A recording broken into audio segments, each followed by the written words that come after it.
What's up, guys? Welcome back to the channel. In today's video, we're going to take a look at the aggressive, fast, and ferocious fighting style of Isak Pitbull Cruz. And over the past week, I was able to review Pitbull Cruz's style. Now, there are some major aspects of his game that stood out to me that help him lead to success.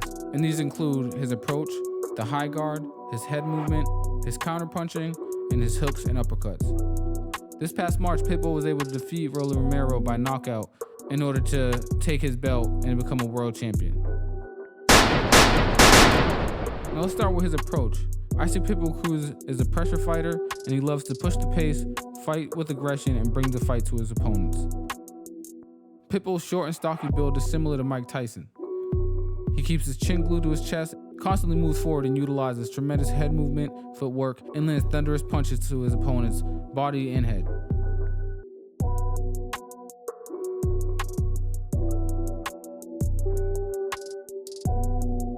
Isak is 5'4" and usually shorter than his opponents. I feel this assists him with closing the distance by allowing him to easily dip below his competitor's punches to evade strikes or to target the body, which he does quite well.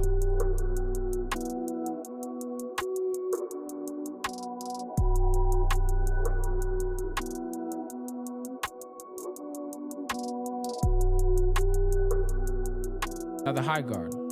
Isak is a high guard master. When using the high guard, one will place their hands in front of their face and hold their elbows really close to their body, similar to like if you're taking a photo. Now, with slight adjustments, one can strongly block upper body and lower body attacks.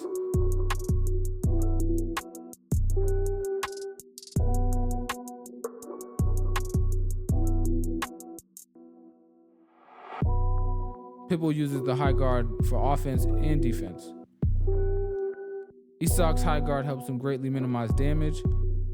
Also, with subtle arm adjustments and elbow blocks, Pitbull is able to deflect punches and even take his opponents off balance. Isak's high guard is also used for setting up counter punches. You can observe Pitbull allows his opponent to make contact with his guard, and once he feels his opponent touch his glove, it acts as a trigger for his own attack. He often lands devastating counter punches using this technique.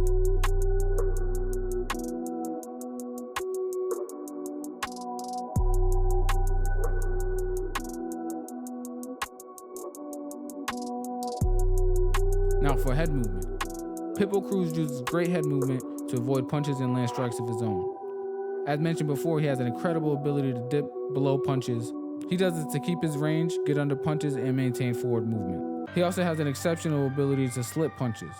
You can observe that when Pitbull Cruz throws a punch, he places his head off the center line. For instance, if he were to throw a left-handed strike, he will subtly slip his head to the right. And if he was to throw a right-handed strike, he'll slip his head to the left. And this is for a couple reasons. The first is to take his head off the center line because this is where his opponent will be targeting. Secondly, this allows him to keep moving forward and get out of the way of his opponent's punches. Another tactic that he uses, similar to Mike Tyson, is the peekaboo style. Now, his side-to-side movement overwhelms his opponent's nervous system. And with this, he's able to make his opponents miss punches by slipping or applying forward pressure to counter and land powerful shots. Now let's check out his striking. I believe his most powerful weapons would be his hooks, overhands, and uppercuts. One of his best hooks is the lunging left hook. He uses the strike as a rangefinder to close distance and to land punches that leave his opponent stunned. He uses lunging left hooks and overhand punches often when slipping and moving forward. You can observe as he dips low and explodes forward to land frightening punches. Because of his size, the overhands are a very powerful tool. This punch is very damaging, and because his opponents are usually focused in a downward angle, they usually have trouble seeing the overhand until it's too late. And Pitbull throws each strike as though he's trying to go through his opponents, whipping each punch with bad intention. Now, a very powerful combo that Pitbull Cruz utilizes is the right hook to the body and left hook to the head.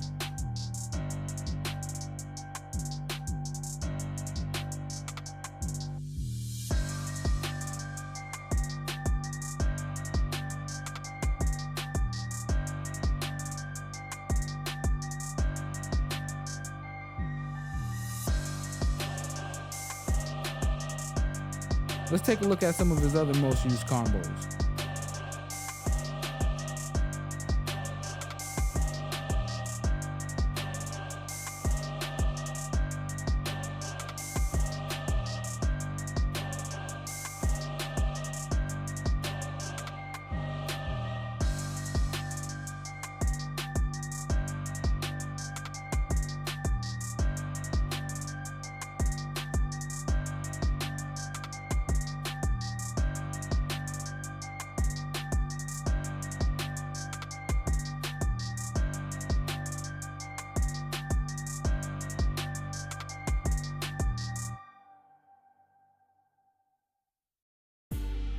All right, guys, thanks for watching. I hope you guys learned something and you could apply this to your own training.